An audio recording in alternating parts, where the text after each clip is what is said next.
So I guess happy that the IPCC report came out and was at least as strong as it is. However, the takeaway people have from it concerns me, which is that we're locked into heating and there's nothing we can do about it. That's certainly not the takeaway we want people to have.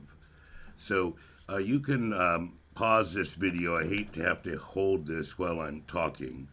Um, but I'll do my best to sort of describe this here. So, what we've got here, yes, so we've got a situation where things are burning, which makes the world darker because all that soot gets on the ice. This is just a little part of it. I mean, we've got other problems as well, which will make the melting occur, flooding occur, and then we've got our natural systems, and I've got a little picture of a bulldozer. They're not growing. They need to grow. That's the key. We need to stop CO2 now, and the natural systems need to grow.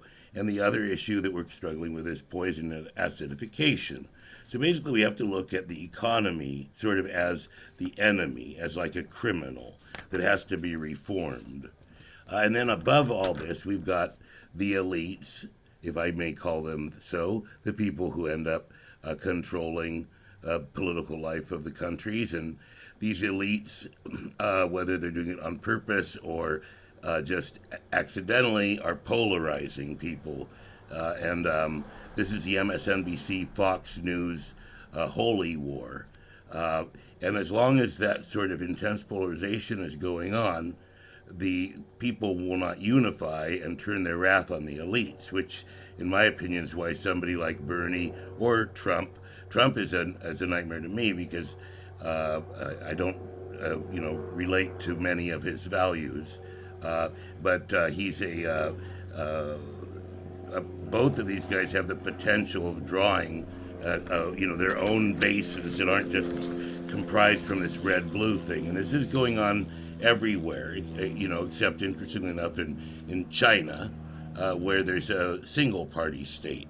And so I'm not going to get into that, but, people are seeing that as not entirely a bad thing for them right now, because this polarization driven by media is definitely costing us a lot of lives.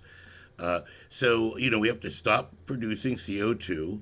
I'm just giving a number. Let's say we have 300 gigatons in the atmosphere too much. Maybe it's 1,000 gigatons. Maybe it's 2,000. Whatever the number is, if we stop producing fossil fuels, stop producing CO2, industrial scale, nature is still able to pull CO2 out of the atmosphere every year, especially our unfortunate oceans.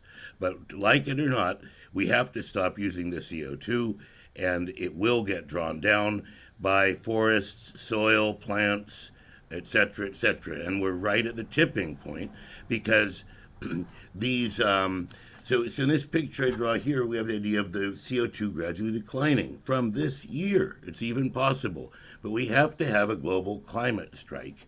We have to spend 10 years or so just staying at home, having groceries delivered to us, working remotely, a few essential workers in agriculture and basic manufacturing and so forth.